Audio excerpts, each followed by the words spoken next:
Aujourd'hui nous allons parler de la collection Kiko en collaboration avec Bridgerton. La collection est sortie tout récemment et donc c'est bien naturellement que je suis allée en magasin et que je suis repartie du magasin avec presque toute la collection. J'ai pas tout acheté mais j'ai vraiment acheté quasiment une pièce de chaque référence pour pouvoir vous en parler, les swatcher, vous donner mon avis sur les produits etc. pour que vous dépensiez ou pas votre argent parce que cette collection coûte beaucoup plus cher que les autres chez Kiko. Oui je sais, je me suis complètement lâchée sur le maquillage, notamment la bouche. De toute façon je vais vous montrer les produits directement. Tous les produits comme d'habitude sont notés en description avec les teintes etc. Je vais donc vous parler de 6 références aujourd'hui dans la vidéo. Comme d'habitude vous avez la timeline donc vous pouvez la regarder dans la description et cliquer sur le minutage et vous irez directement à la partie concernée si celle-ci vous intéresse. À savoir, on va commencer par ça et d'abord je voudrais juste vous dire que les packagings sont absolument sublimissimes, très très beaux. Donc comme je disais sur Instagram, je vous rends mon Insta si vous ne me suivez pas, n'hésitez pas à m'y rejoindre parce que je fais une application de chaque référence produit par vidéo dans une petite série. Donc n'hésitez pas, vous pouvez me rejoindre sur Insta, c'est plutôt très sympa là-bas. Donc les visuels de la collection sont magnifiques et tout est inspiré vraiment de la série et c'est une collection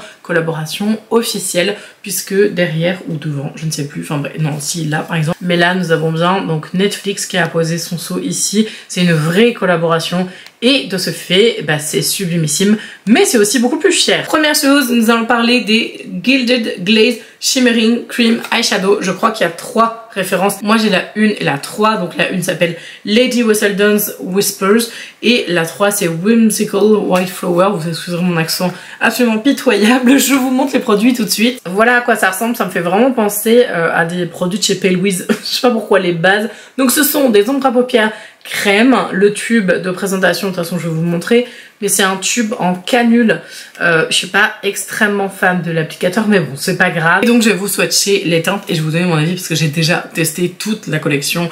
Donc là on a les deux teintes comme je disais, la 1 et la 3. Donc on va commencer par la 1, c'est une texture, enfin les deux en fait, hein, c'est exactement la même texture, c'est vraiment comme un gel en fait, mais c'est un gel pas du tout fluide, ça ne coule pas du tout, je vais vous rapprocher, hein, vous inquiétez pas, ça ne coule absolument pas, la texture elle est très sympa à travailler, mais à mon sens, en tout cas ces deux couleurs là, mais je crois que la troisième c'est aussi le cas, c'est vraiment des toppers. Voilà la teinte 1 en swatch. Je vais vous montrer un petit peu ici un aspect, donc c'est la même teinte, hein, mais un aspect un peu plus délayé dirons-nous. C'est très joli, hein, vraiment c'est des super belles teintes. En revanche c'est absolument pas du tout opaque.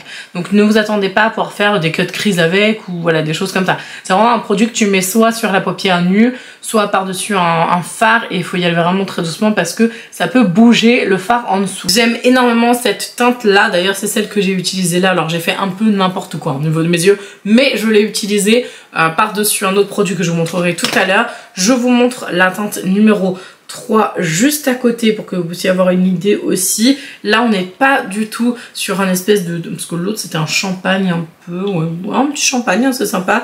Là on est vraiment sur un violine sublimissime, hein. Si je vous le montre là, vous allez me dire non mais en fait Marine c'est quoi que tu nous dis que c'est pas pigmenté et tout. Là j'ai mis une quantité énorme, hein. Si je vous montre le produit, donc le même dégradé ici, vous voyez que c'est beaucoup plus léger, beaucoup plus subtil. Après Bridgerton on est sur quand même un style jeune fille en fleurs, très léger, etc. Donc bon, ça correspond franchement très très bien. Vous pouvez vraiment faire du multi-usage à mon avis et je pense que cette teinte là, même en topper sur les lèvres et tout ça doit être sympa. Ça en couleur un peu naturelle, je pense que c'est bien. Et par-dessus en violine, à mon avis ça doit être sympa. Je pense que je testerai ça la prochaine fois. Ensuite on a ce produit là et je pense que c'est celui-là où j'attendais le plus de résultats, etc. Où j'étais le plus impatiente de tester. Je vais tester aujourd'hui pour la première fois pour faire ce look et j'ai été déçue sur les yeux. Je m'explique. C'est le Featherington Fancy Eyeshadow Stick. Donc voilà comment ça se présente au niveau du packaging de la collection. Voilà donc le produit. Donc c'est une ombre à paupières en stick. Je ne sais pas si vous avez suivi l'histoire mais je suis devenue absolument addict et accro aux ombres à paupières en stick. J'adore, je trouve ça tellement facile et quand j'ai vu la couleur je me suis dit mamma mia, il me faut cette teinte, elle est sublime. Donc on est sur une ombre à paupières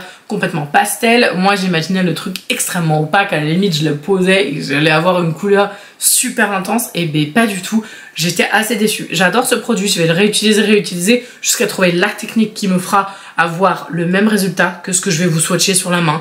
Parce que quand je swatch sur la main et que je le fais directement sur ma paupière nue, c'est pas du tout le même résultat. Voilà, donc là c'est absolument sublime, hein, c'est divin, j'adore cette couleur, elle est magnifique. mais je suis désolée, ça rend pas du tout ça sur mes yeux. Alors après j'appuie pas non plus comme une barjo sur mes yeux, c'est peut-être pour ça, mais bon j'ai pas trop envie de m'abîmer non plus l'œil pour un fard à paupières, mais en tout cas je suis un peu déçue du rendu, que ça fait pas aussi joli quoi. Donc vous vous en douterez, j'ai quand même réussi à trouver une petite alternative, bon assez chelou je vous l'avoue, je l'ai utilisé, donc là il y a un gloss par dessus, mais je l'ai utilisé au cœur des lèvres. Et là, ça rend hyper bien. Pas de bol, j'aurais voulu que ça fasse ça sur les yeux, mais bon, c'est pas grave. Et j'ai pris aussi, et j'ai intensifié ici, je vais le refaire là. Vraiment, là, je sais pas pourquoi, mais j'arrive vraiment à avoir un super rendu. Alors peut-être que, je suis en train de me rendre compte d'un truc, peut-être que c'était pas aussi intense que ailleurs, parce que j'ai mis un voile de fond de teint. C'est peut-être possible. Je testerai vraiment sur paupières nues et je vous dirai si jamais ça change quelque chose. Je vous le dirai sur Instagram parce que j'ai pas encore fait la vidéo dédiée à ce produit, donc on aura de quoi discuter du sujet. Ceci dit, je trouve que ici pour le pop de couleur, c'est franchement plutôt très sympa. Ensuite, le gloss. Alors le gloss c'est le Brilliant Bliss Lip. C'est quoi? Brilliant Bliss Lip Gloss, et j'ai la teinte 01, je crois qu'il y en avait plusieurs. Il y a un produit que j'ai pas testé, c'est les baumes à lèvres. Je retourne demain normalement dans mon centre commercial et je pense que je vais aller acheter les baumes à lèvres. Il y avait aussi un produit incroyable que je voulais absolument mais qui est en rupture partout, c'est le liner, parce que c'est un liner duochrome. Les teintes, enfin la teinte, j'allais dire les teintes, mais il y avait plusieurs teintes dans le liner, et était incroyablement belle, et j'étais là en train de me dire mais pourquoi c'est en rupture de stock. J'étais dégoûtée, enfin je comprenais pourquoi c'était en rupture de stock parce que c'était vraiment très beau. Donc là je vous montre, j'ai plus trop de place là, c'est un gloss transparent avec des paillettes dorées tout simplement, enfin, non c'est pas des paillettes, c'est pas des paillettes, c'est des nacres dorées.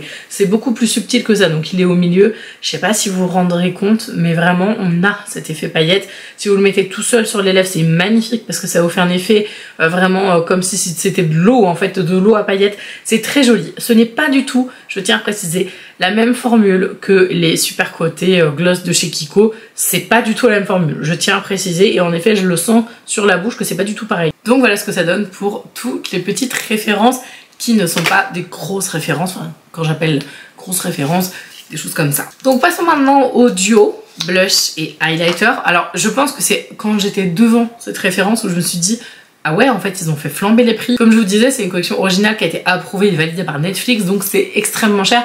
Je crois de mémoire que ça c'était à 25 €. J'étais là waouh, 2 produits 25 €, Kiko, vous êtes fait plaisir. Mais honnêtement, je comprends mieux. Alors pour le prix, j'aurais bien aimé un petit miroir. J'aurais aimé un miroir, alors soit un miroir comme ça, soit un petit miroir avec l'effet Bridgerton, vous savez, un peu, je sais pas moi, travailler sur les bords, etc. Enfin, voilà, j'aurais vraiment aimé. Donc il existe plusieurs duos, j'ai pris le 01, voilà, donc le plus clair. Je vais évidemment vous swatcher les deux teintes, mais ça va être beaucoup plus parlant parce que vous allez les voir directement sur moi, puisque c'est ce que je porte. Donc déjà, voilà, ça vous donne une petite idée, mais c'est excessivement pigmenté. Par contre, c'est assez poudreux de mémoire. Donc voilà ce que ça donne, franchement, c'est assez ouf. Et alors, j'ai quand même un truc à dire, c'est que c'est très poudreux, certes, mais c'est extrêmement crémeux l'highlighter. Le blush est assez poudreux, par contre le blush est poudreux, mais extrêmement intense. Vraiment, j'étais assez interloquée de l'intensité du truc, c'est vraiment super costaud. Donc là, je ne porte que ça, hein. J'ai vraiment mis le blush et l'highlighter, c'est tout. J'en ai mis un petit peu là, un peu là, enfin bref, vous savez, moi et l'highlighter. J'ai même pris une petite touche et je l'ai rajouté, d'ailleurs je vais la remettre un peu, mais j'ai rajouté juste ici. Bon, ça fait très sirène les yeux, là j'adore. Juste, j'avais besoin d'intensité parce qu'en fait, quand je vous disais le maquillage des yeux, j'ai utilisé le produit Violine comme ça. Je l'ai mis partout. Je me suis dit mais ça tient pas du tout, enfin ça faisait pas l'intensité que je voulais. Donc ce que j'ai fait, donc j'ai pris des petits produits crème, donc celui-là, et je me suis dit je vais le mettre sur toute ma paupière, donc ça va faire une espèce de bloubi-boulga un peu gris, ça ne va pas du tout ensemble. Après j'ai pris un fard à paupières de la palette pour faire l'extérieur, et j'ai repris le petit crayon que j'ai mis juste en coin interne pour donner du pop, et j'en ai repris un tout petit peu pour le remettre ici. Donc vraiment c'est simple entre guillemets, on dirait que j'ai fait 50 milliards de trucs sur les yeux, mais pas du tout.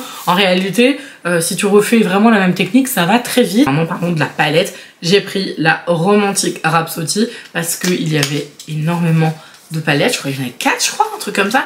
J'étais là, waouh, elles sont toutes trop belles, vraiment. Et puis je les ai regardées, j'ai dit bon, là que je vais utiliser vraiment quotidiennement, c'est vraiment des très très très belles palettes.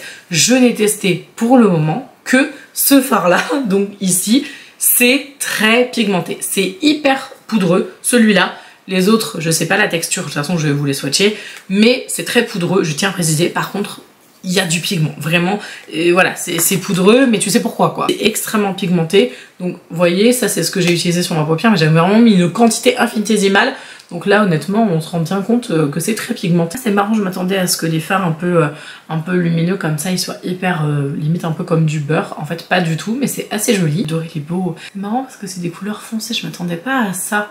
En fait je m'attendais à avoir vous savez des pastels ou des trucs comme ça, comme je disais très jeune fille en fleurs et tout, c'est très beau, mais je m'attendais pas à ce que ce soit aussi foncé. Et cette couleur là je pense que je vais l'aimer mais de tout mon cœur. Ouais, je la trouve tellement belle. Ah c'est hyper poudreux. Celle qui est sur mon petit doigt là, la couleur chair, de toute façon je vais vous les swatcher, vous inquiétez pas.